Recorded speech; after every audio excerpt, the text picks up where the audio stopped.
Hello, good morning, and welcome to Unacademy IAS, a one stop destination for all the English medium civil services aspirants.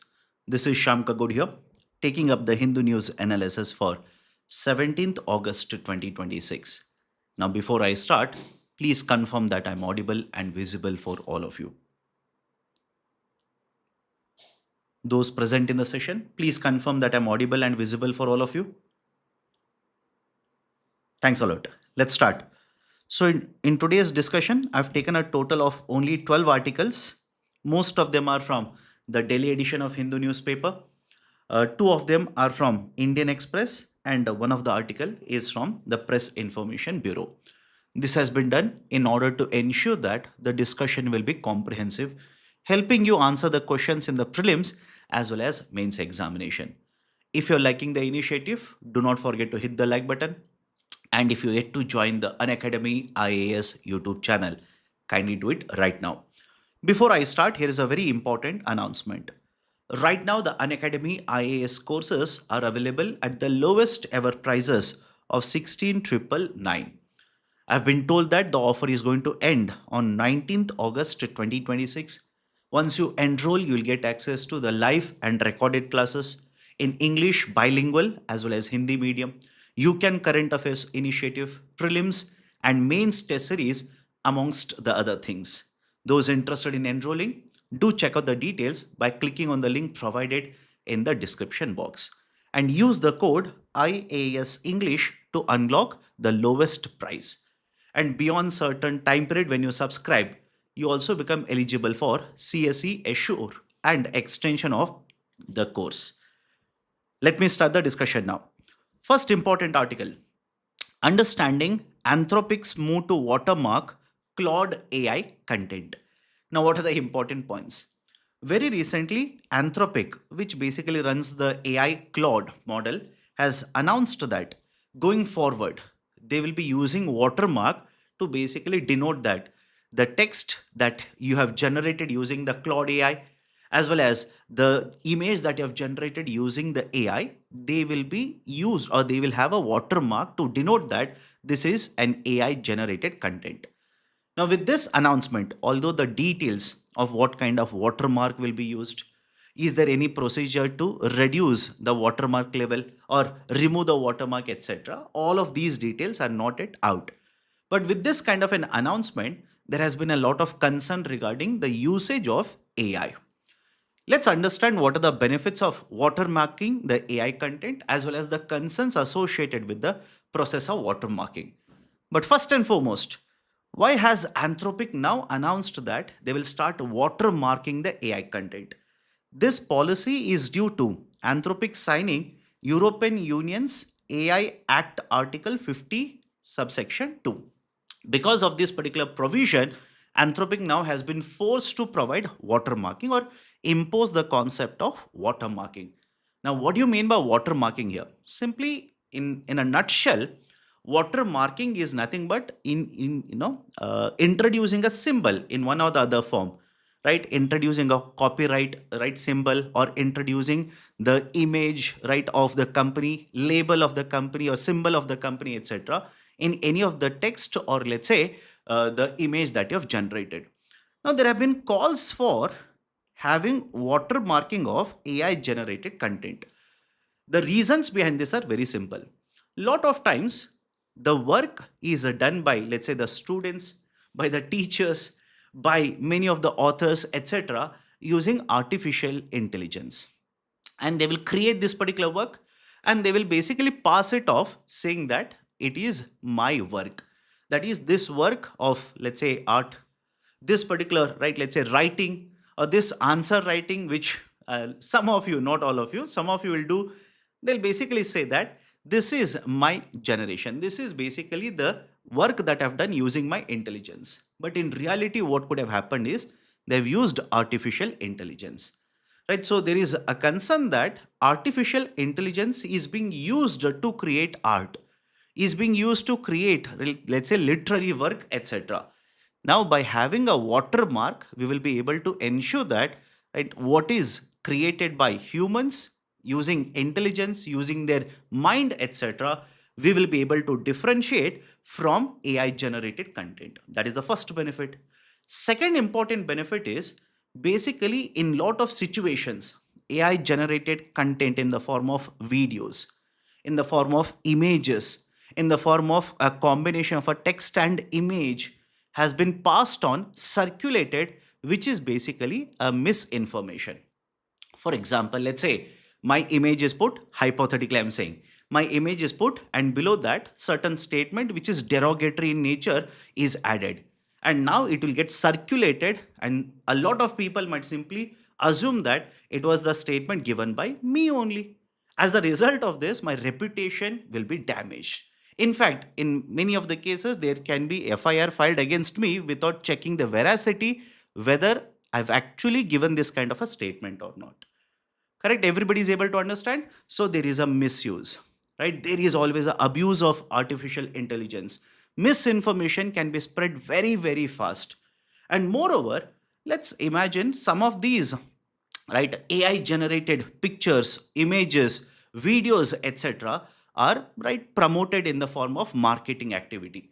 We should be able to understand whether this marketing exercise that is being conducted by the company, is it a true, right, let's say, work that is done by this particular company, or is it AI generated picture? For example, let's say CSR activity. If a company has conducted CSR activity, now in order to market it, what if they use AI generated videos? In many of the instances, you must have seen government officials also using AI generated images to basically prove the work that they have not done, that they have done. Right? So basically, there are a lot of concerns associated with misuse or the abuse of artificial intelligence. By having a watermarking system, we will be able to address all of these issues. Done, these are the benefits. But at the same point of time, there will be concerns as well.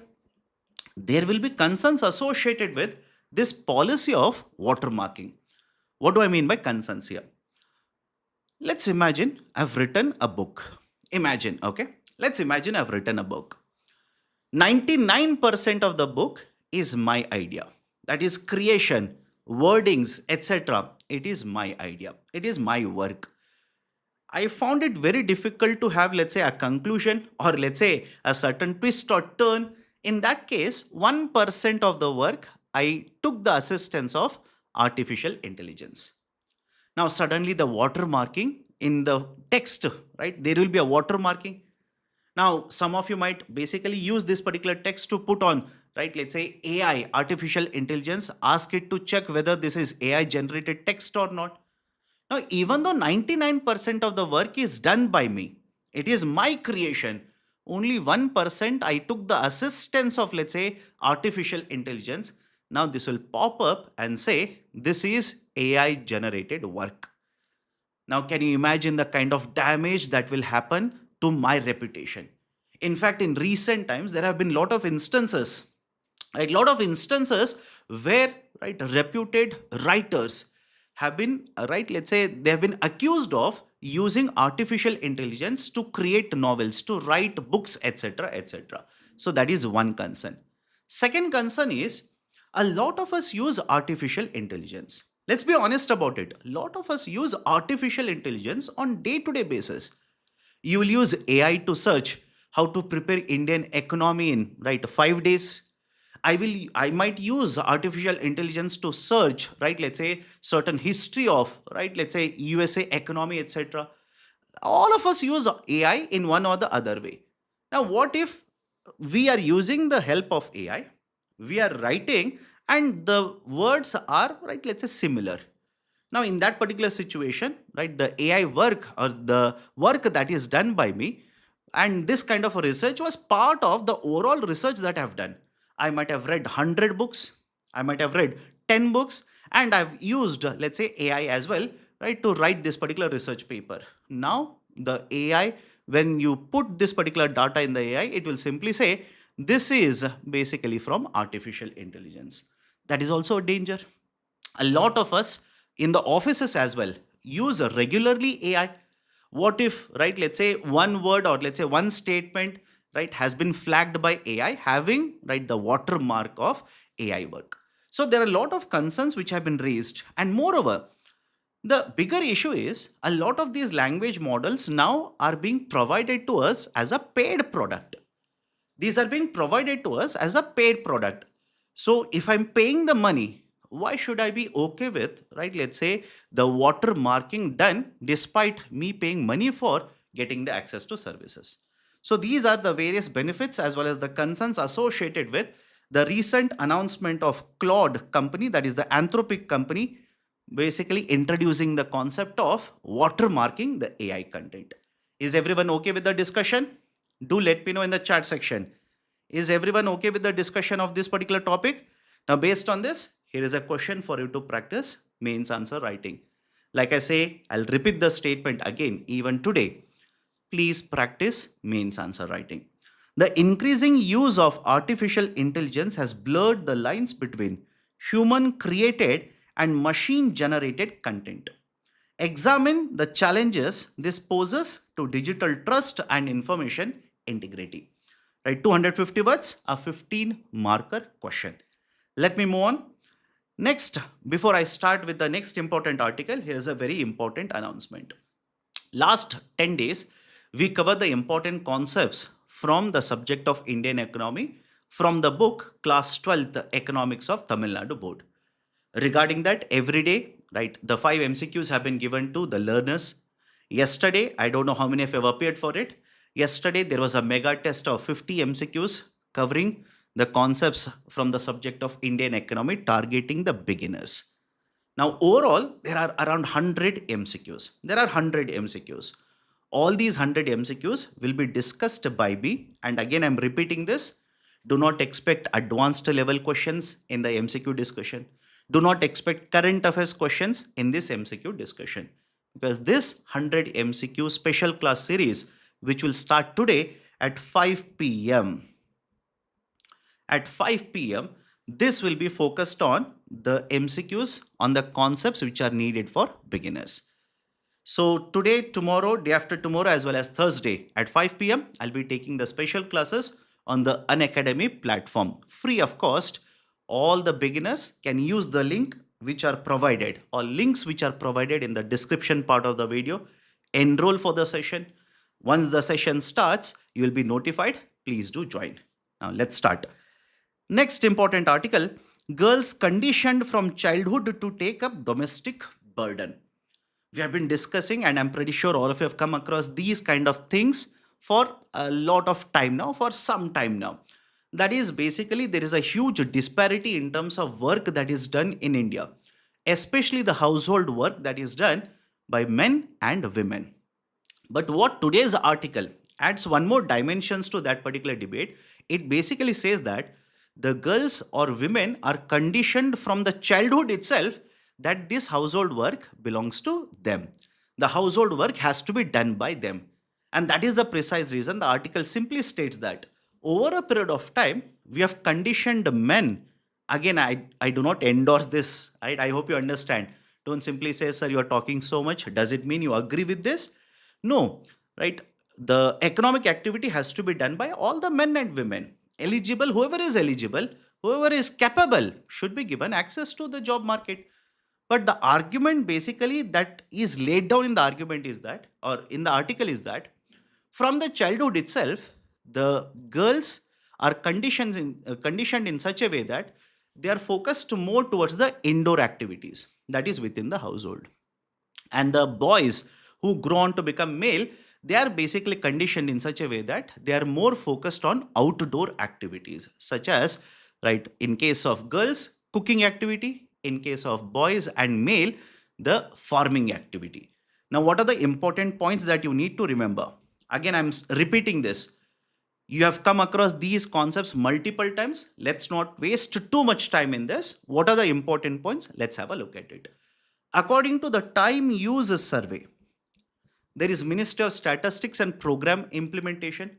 Under the Ministry of Statistics and Program Implementation, there is National Sample Office, National Statistics Office, NSO. The NSO has published a time use survey.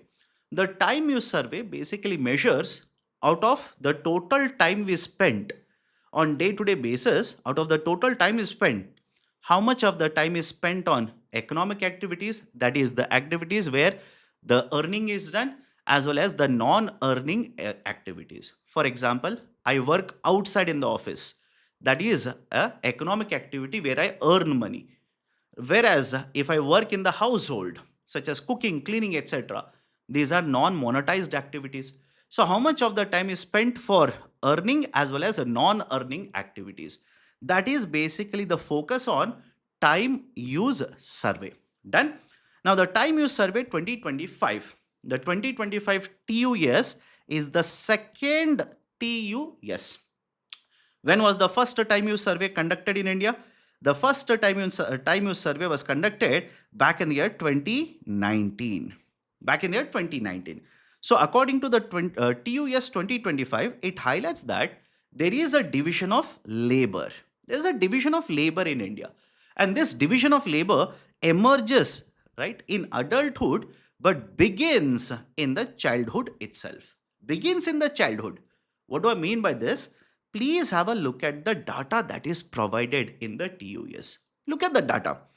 The time women spend on household work begins to rise around the age of 10 years and continues through the late teens to 20s. By the time the woman becomes the 30 years of age, they will spend on an average, have a look at the time period here, 460 minutes or 7.5 hours a day. 7.5 hours a day. Whereas in case of boys or the men, the time that they are going to spend on household activities will basically be around the same, that is around 65 minutes, right, from the age of 6 years to 75 years, which means most of the household work is done by the female workforce. And because of this, understand this, because of this, the opportunity cost they will have to pay is basically leisure. Remember this. That is compared to men and women, who gets more rest? Again, I hope you understand this. Who gets more rest? It is the male population who gets more rest compared to female population. Second impact of this is because they are forced to work more in the household, they are not able to contribute to the economic activity. That is the precise reason the participation in the labor force market, which is represented in the form of labor force participation rate in case of females, is much lower compared to male population in India. Right? So these are certain very important points. Now, what should be the recommendation? You have come across these points multiple times. What should be the recommendation in case of such events? The article simply says, if you look at the policies which have been implemented by the government of India, the policies are more oriented towards promotion of women's participation in the labor market. Be it, for example, creche facilities, be it, for example, right, let's say the maternity benefit, etc. No doubt, these are important policies. But the argument of the article is that in addition to implementation of these policies, now the policies have to be implemented at the young age as well. That is to ensure that there is a division of labor within the household itself. This is taught in the schools, this is taught right to the children, etc., that there is a division of labor within the household between boys as well as girls, so that the girls over a period of time will start participating more and more in the labor market, which will give them freedom, which will give them, right, let's say, lot of opportunities to participate and contribute to the economic growth and development of India. Everybody is okay? So these are certain important points, right? A lot of data has been provided in the form of graphs here. Don't memorize the graphs. By the time you write the exam, this data will not be applicable. Now, based on this, here is a question. Please solve the question and tell me the answer very quickly. Solve the question and tell me the answer very quickly. Consider the following statements regarding time use survey. It is published by NSO. It is used to measure the time spent on paid and unpaid activities. The first TUS was conducted in 2011. Please don't make a mistake here, because I've already given the answer to the question indirectly. I may not have given the, right, let's say the serial for the answer, but points we have discussed already. All of you who have given the answer so far have chosen option B. Others? Others? What are others doing? Waiting for divine intervention? Huh. Okay, let's start. It is published by NSO, Ministry of Statistics and Program Implementation. Yes. It is used to measure the time spent on paid as well as unpaid activities. Yes. The first TUS was conducted in the year 2011. Incorrect. The third statement is incorrect. Only the first two statements are correct. Right option is option B. Only two of the three statements are correct. Okay. Now one more question for you to practice means answer writing. Gender inequality in the labor market begins long before women enter the workforce. Look at the statement. Gender inequality in the labor market begins long before women enter the workforce. Elaborate the statement in 250 words. Now let's move on to the next article. One more article where a lot of things you have come across multiple times, but just have a look at what are the important points here. India is losing West Asia, but it's not too late. Now, what are the important points regarding this article? In the last week itself, I have discussed, and I'm pretty sure you have come across the concept of Mecca Agreement. Correct? You have come across the concept of Mecca Agreement, which is a tripartite agreement between three countries, right, in West Asia. That is Pakistan, Saudi Arabia, and Turkey. And even before that, there was an agreement between two of the three countries, Saudi Arabia and Pakistan, where basically the NATO like model was adopted by them. Now, in this particular context, there is a lot of discussion as to whether India is losing its relevance. India is, right, let's say, losing its importance in West Asia, especially the countries with whom lot of agreements, lot of relations are existing from multiple decades. For example, why West Asia is so important for India? For one, there is a huge presence of Indian diaspora in this particular region. Correct? Presence of diaspora. According to one estimates, the total number of Indian people residing in this particular region is over 9 million. In addition to this, this diaspora also sends a huge amount of remittances back to India. That is the second very important point. Third, this region is important for ensuring energy security in India. Energy security in India. In addition to this, the total amount of trade that is done between India and the GCC countries, Gulf Cooperation countries, the total trade that is done is more than $160 billion. $160 billion. Of course, yes. Within the trade, there are many other important points as well. For example, India exporting important agriculture commodities to these countries. India importing raw materials, fertilizers, etc. from these countries. And this region is important for India for a simple reason. There are other agreements as well. For example, I2U2. Right? I'm pretty sure all of you heard of this. I2U2 is there. There is also IMEC. Right? There is also India's presence in the Chabahar port, etc. So in a nutshell, what you need to understand is there is, right, a huge importance that India as a country plays in West Asia. And West Asia is equally important for India when you compare, right, let's say India's dependence on many other regions. But in recent times, what has been observed? Before I go forward, I just want to give you a condition or, right, I want to give you a disclaimer. Those who read this article basically understand this. I know some of you will read over a period of time, that is in the day. You will feel, right, basically India is losing all of its relevance in West Asia. This article is one-sided. I'll be very clear with you. This article is one-sided. But when you write the answers, when you write, even given the answers you give in the interview, etc., please have a balanced approach. Please have a balanced approach. Done? Because I've come across certain comments, right, in other videos, etc., where some of the students will simply say, sir, I feel enraged by looking at these articles, etc. My dear, please don't get enraged. Have a balanced approach always.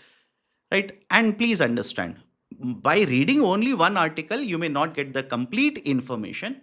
Over a period of time, you need to accumulate a lot of information. Done? Okay. Now, what has happened in recent times? One, the war that has happened in West Asia, and after the war or during the war, the kind of negotiations that have been held, the role of other countries that has emerged during the negotiations, for example, Pakistan. And after Pakistan playing the role of a negotiator or a mediator to bring peace in this particular region, now the Mecca agreement, where there is a consolidation of the image of Pakistan in this particular region, has it diminished the importance of India in the region? That is the question. Article in most of the part simply says yes, but don't agree with this for a simple reason. India has played a dominant role compared to Pakistan in this particular region for multiple decades now.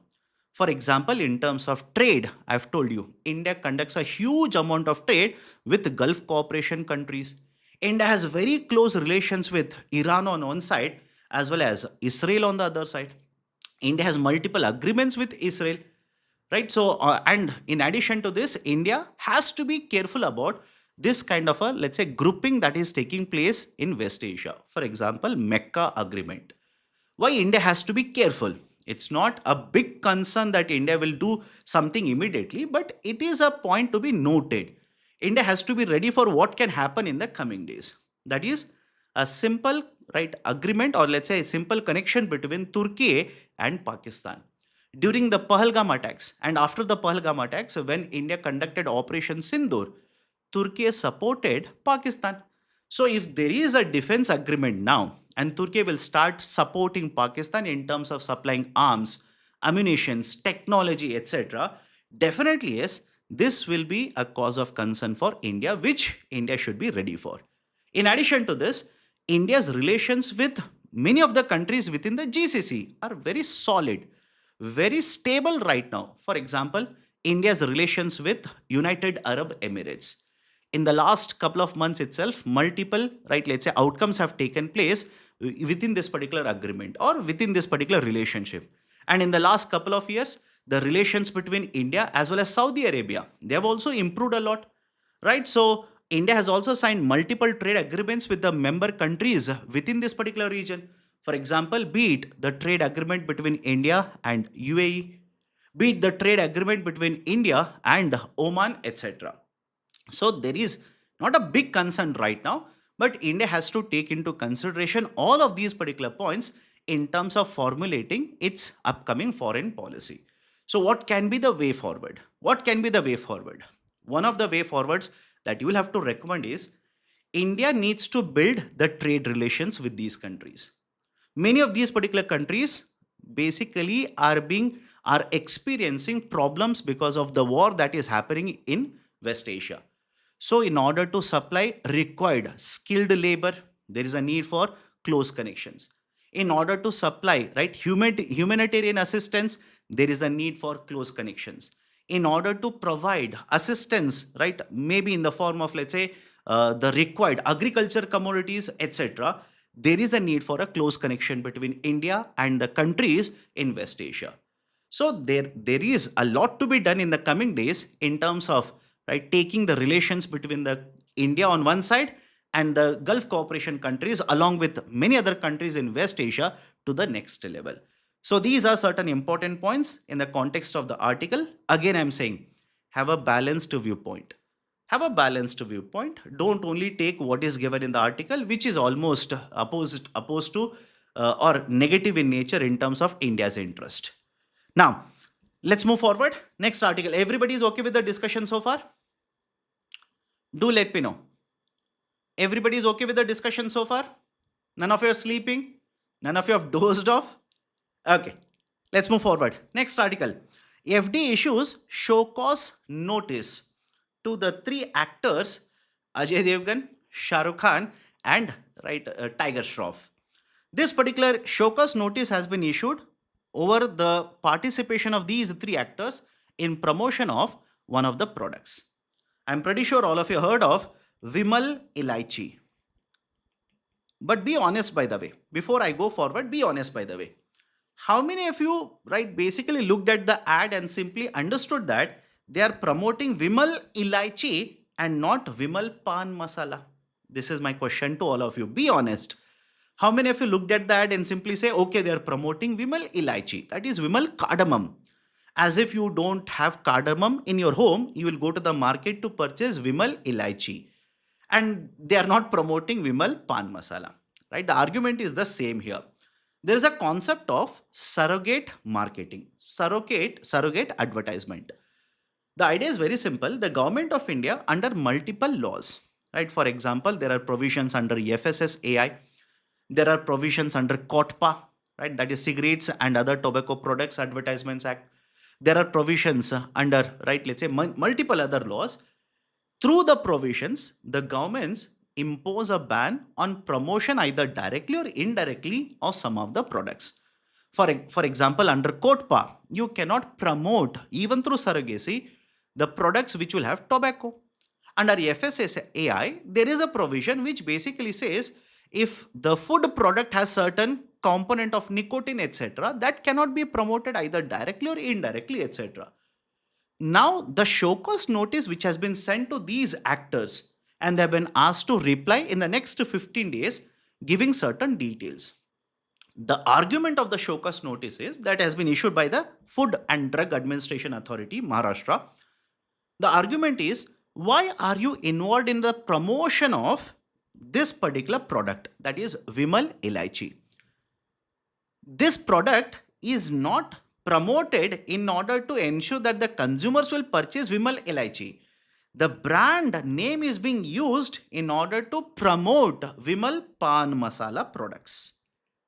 In simple terms, this advertisement where actors are participants, actors are acting and promoting this, indirectly they are not promoting Vimal Ilaichi, they are indirectly promoting Vimal Pan Masala.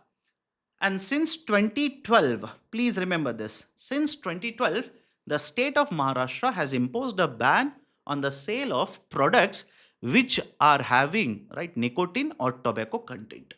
And this particular ban is renewed once every year. Is it okay? The ban is renewed for 1 year, every year like this. So very recently in the month of July, this particular ban has been extended for 1 more year. And using the powers under the provision of Food and Safety Standards Act, now the FDA has issued a show cause notice to the 3 actors. And please understand, this is not the first time that this company, that is involving Vimal products, this is not the first time the company is involved in this kind of an activity. Same situation existed earlier as well.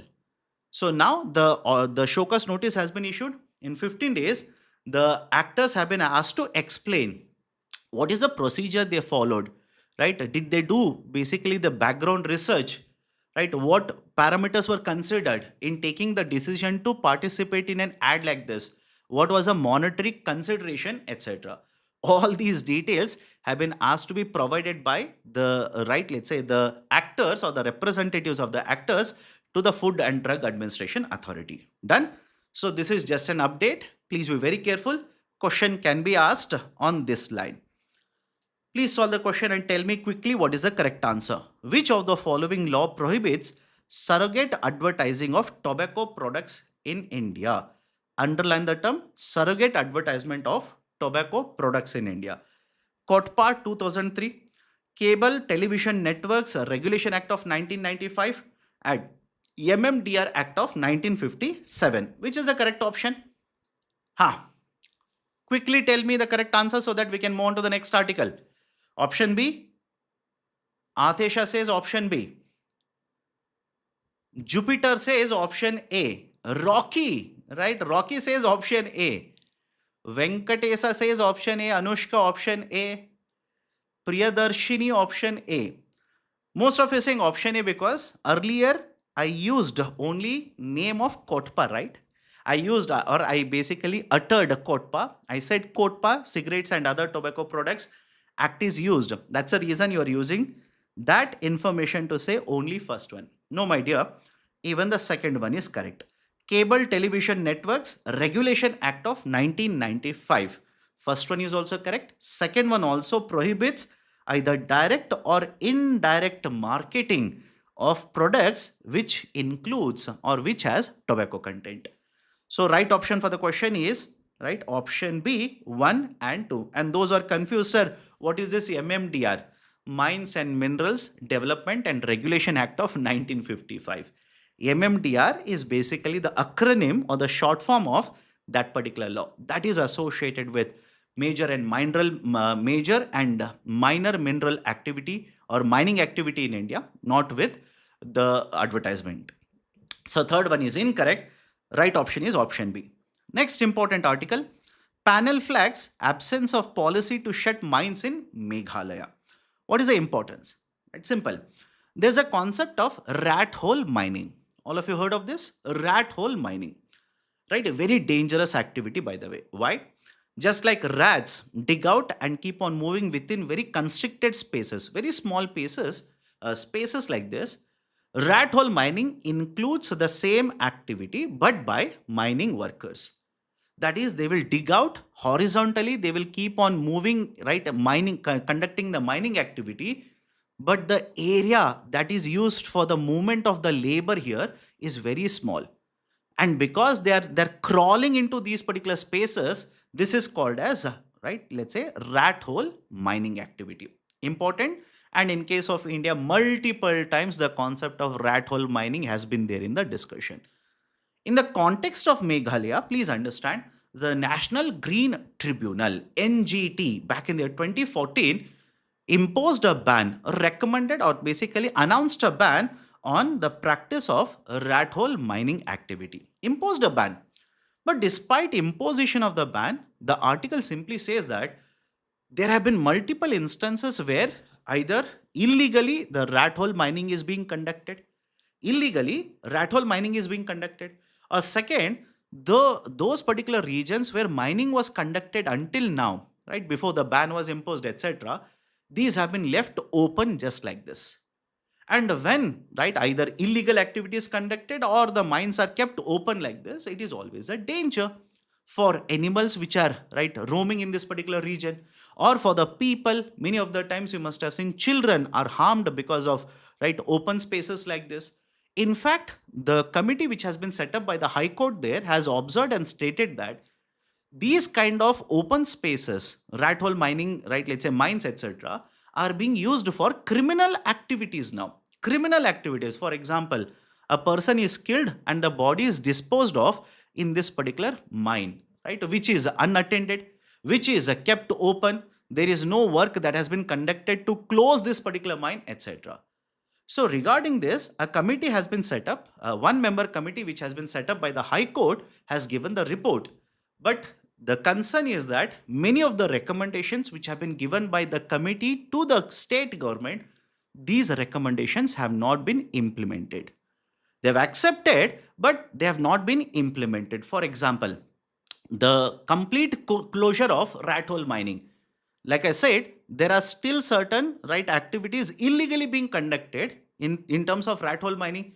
The state government, the article simply says, or the the chairperson of the one-member committee says, the state government has not taken sufficient measures to close all of these particular mines. Right, so these are some of the very important points which have been mentioned, right, in case of the mining activity in Meghalaya. And I hope you understand, these particular regions, no doubt, are rich in minerals. There is a lot of presence of minerals in the region, but at the same point of time, there is a huge risk involved as well whenever the mining activity is conducted in this region. In recent times itself, you must have seen or read in the newspaper, excess rainfall, the miners are stuck in the mine.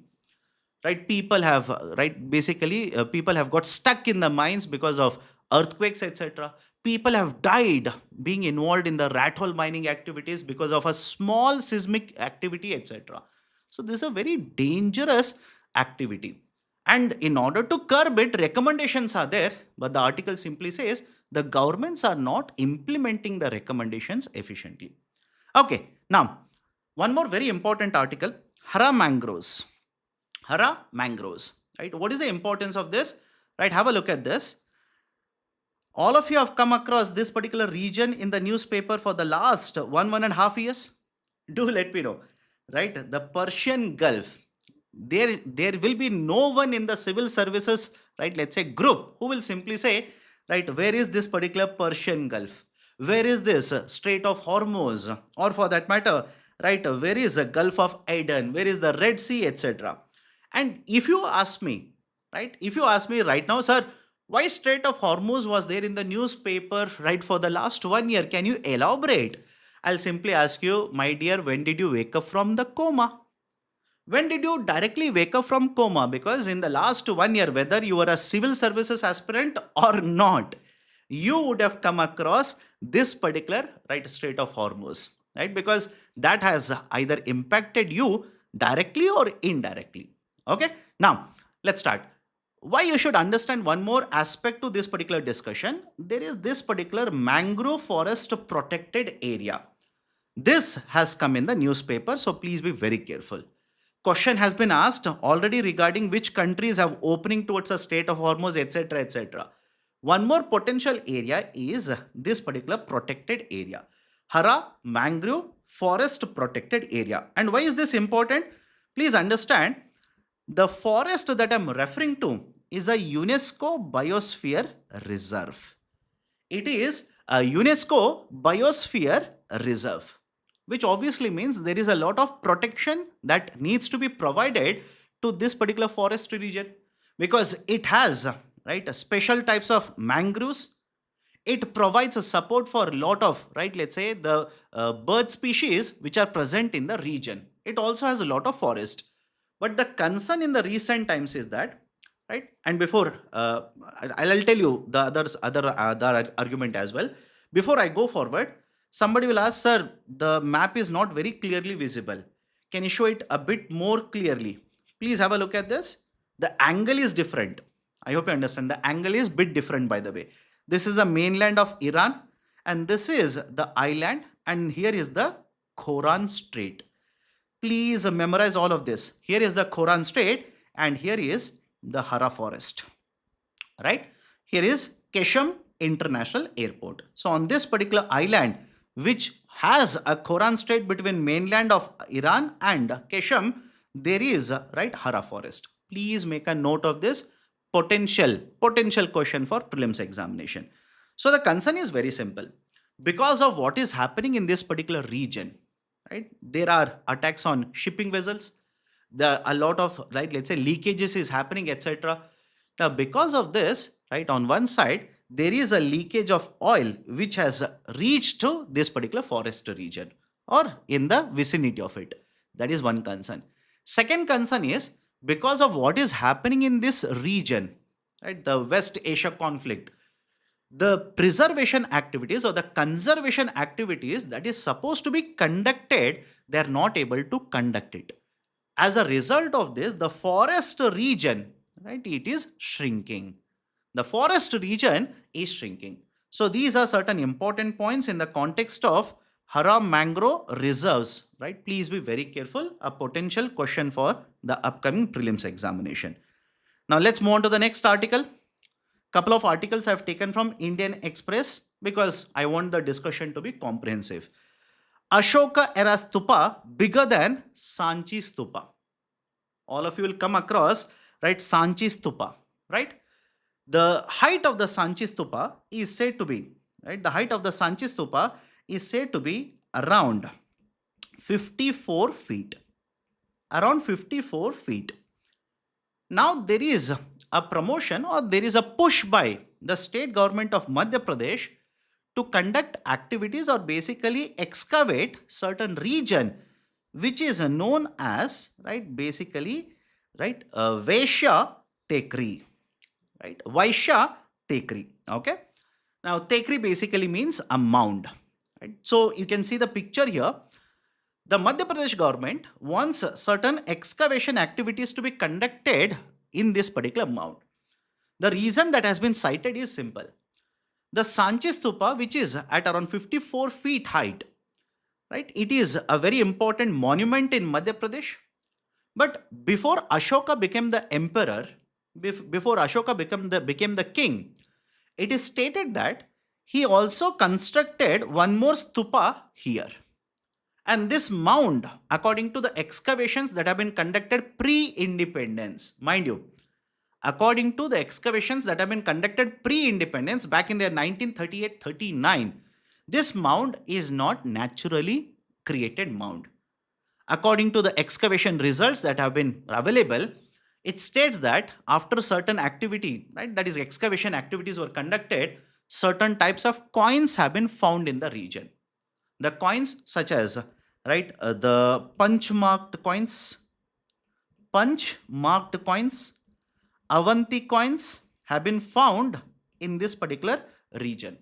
So there is basically the report which states that this is not, right, basically naturally created mound.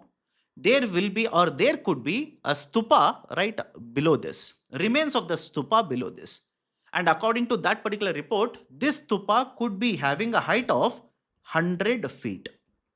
This stupa could have a height of 100 feet. Now, citing all of these particular points, the state of Madhya Pradesh is pushing for excavation activities at this particular mound. Whether it will happen or not, once it happens, what are the outcomes of the findings? I hope you are not still preparing to write the exams at that point of time. Because even if the government approves, please understand, the findings are not published immediately. It will generally take at least 3 years for them to conduct the excavation activities and come out with basically the findings of what has been found under this particular mound. I hope all of you clear the UPSC examination and would have become IS officers by then. Okay, now based on this, here is a question. Please solve the question and tell me the answer very quickly. Consider the following statements. Sanchi Stupa was built by Chandragupta Maurya. The punch marked coins were mainly made up of gold. What is the correct answer? Srinidhi says option D. Others? Anushka also says option D. Others? Please tell me what is the correct answer. Option D? Okay, let's start. Sanchi Stupa was built by Chandragupta Maurya? No. King Ashoka? Punch marked coins were mainly made up of gold. They were mainly made up of silver. They were mainly made up of silver. So the right option for the question will be option D. Okay. Now let's move on to the next question. Next article. Bangladesh sets conditions for Rahman's visit to India. Please understand, Government of India has been holding consultations with the side, that is the government of Bangladesh, representatives of Bangladeshi government. The idea is to basically normalize the relations between both of the countries. In the last couple of years, I'm pretty sure all of you know the kind of, let's say, ups and downs that the bilateral relations have experienced. And with the recent statements which have been given by Sheikh Hasina, exiled, or the former Prime Minister of Bangladesh, again there are concerns that it will have an impact on the bilateral relations. Although the government of India has clearly stated it doesn't endorse the statements given by Sheikh Hasina, it is not in support of the press conference which was conducted by Sheikh Hasina. The government of India has very categorically clarified its stance regarding this.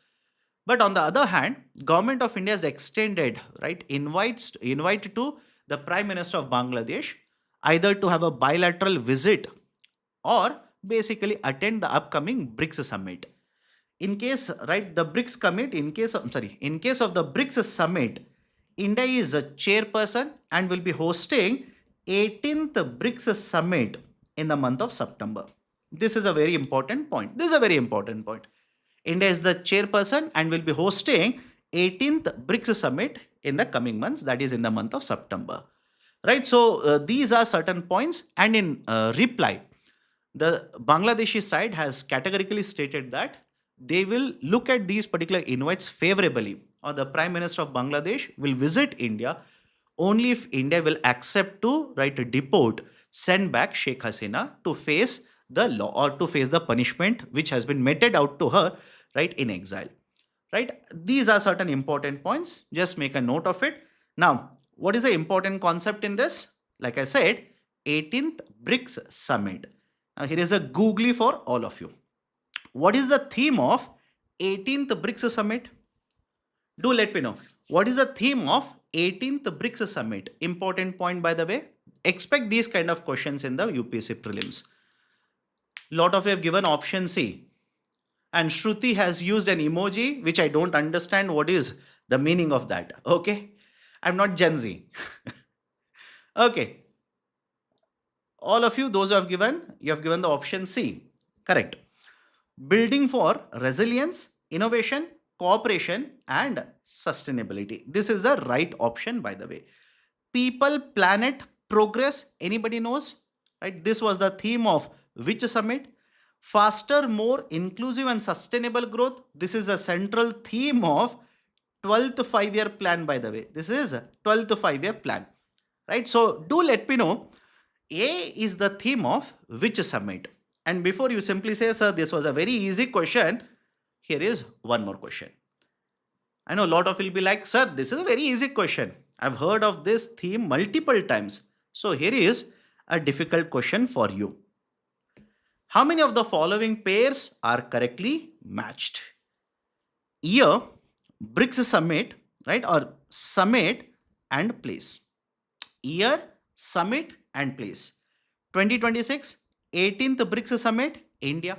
Lot of you will be like, yes, finally one is correct. Okay. 2026, India AI Impact Summit, right? Held in India. 2026, COP31, Turkey. How many of the pairs are correctly matched? Do let me know. And expect these kind of questions. If you have seen the UPSC trend, rather than giving you directly only 2 columns like this, now they have started giving you 3 columns, right, to find out which of the following are correctly matched. All of them are correctly matched. Most of you have chosen option C. Some of you have chosen option B. Some of you are still waiting. Sir, what to choose? Wait. I've asked a chat GPT. Let the chat GPT tell me, then I'll give you the correct answer. Okay. Right option for the question will be option C. All the 3 pairs are correctly matched. All the 3 pairs are correctly matched. And by the way, the earlier central theme, people, planet, progress, that is a central theme of India AI Impact Summit. India AI Impact Summit. Done? Okay, next one. Important article for all of you, by the way. May or may not be asked for UPSC, but a very important article. Population enumeration. The census population enumeration exercise has started today. In certain parts of India, it has started. But what are the important points regarding this? Please understand. I know all of you know about Census 2027. You know that. Absolutely no doubt. But what is the importance of this article? Today, starting today, the population census will start in Ladakh, right? Snowbound areas of Jammu and Kashmir, Himachal Pradesh, and Uttarakhand.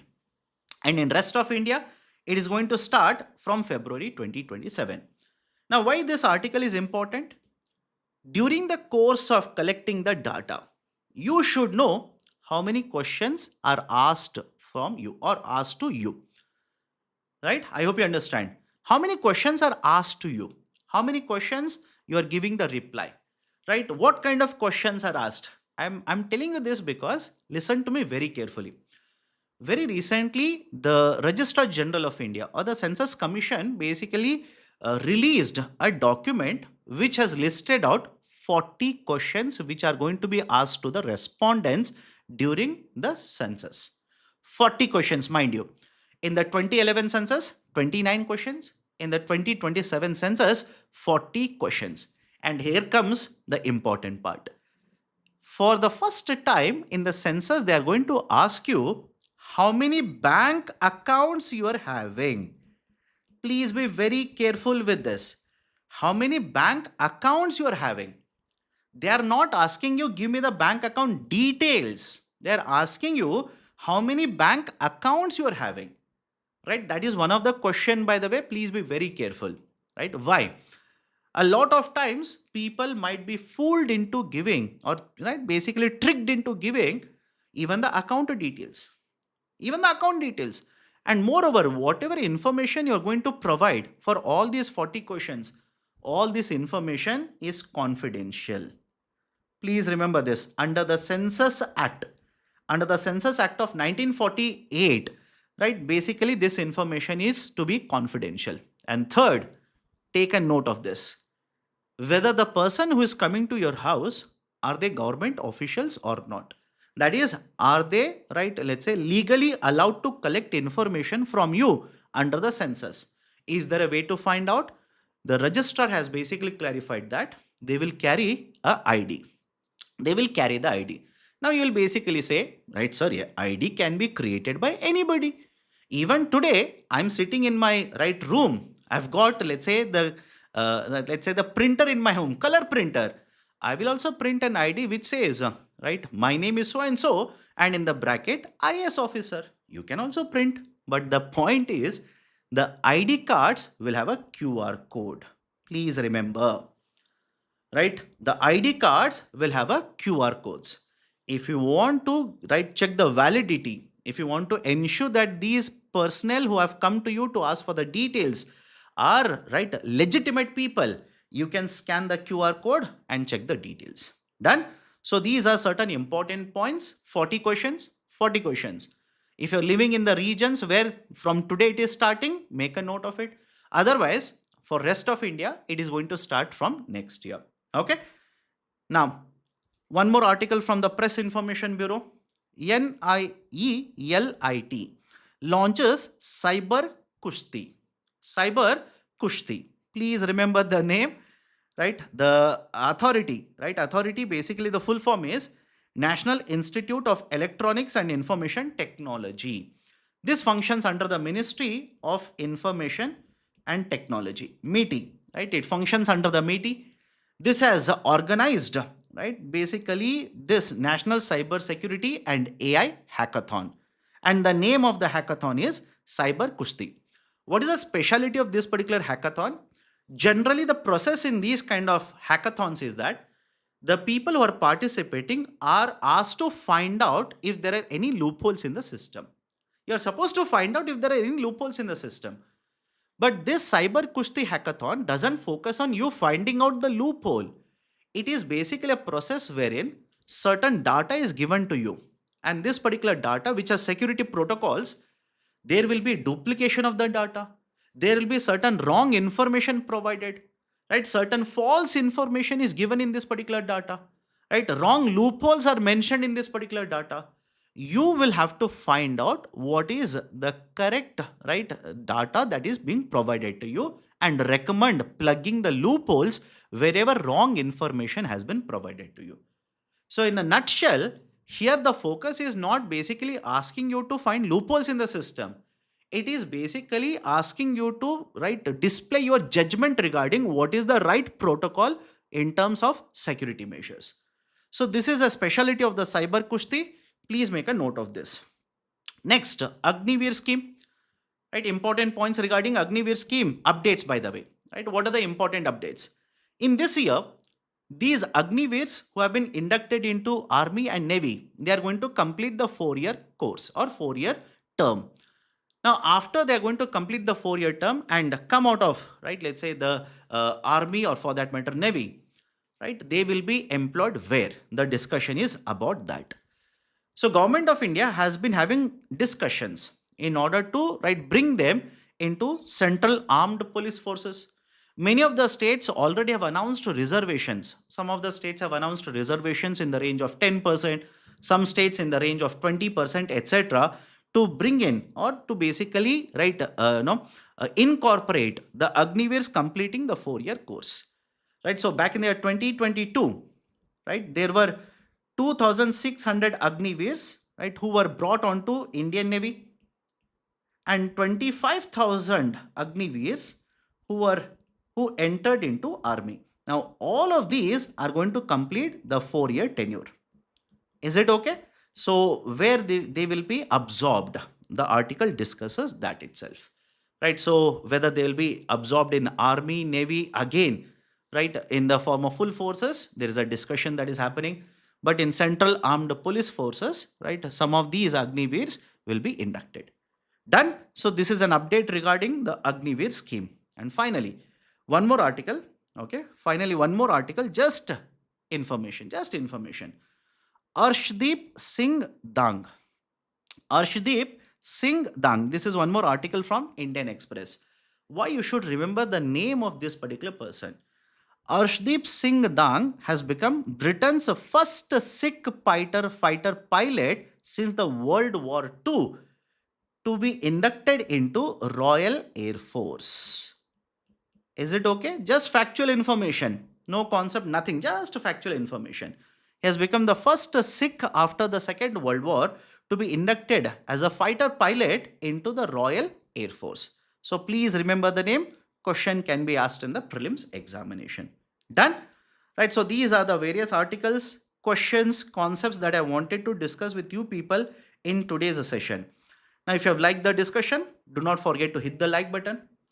If you're yet to join the Unacademy IS YouTube channel, kindly do it right now. If you have got any kind of questions, doubts, concerns regarding whatever I've discussed, do let me know. I'll address your doubts and then I'll close the session. And just a gentle reminder, starting today at 5 p.m., I'll be starting the special classes on the Unacademy platform. Right? Every day we will try to cover 25 questions so that in 4 days we'll be completing 100 MCQs. Okay, any doubts, any confusion, etc., please do let me know.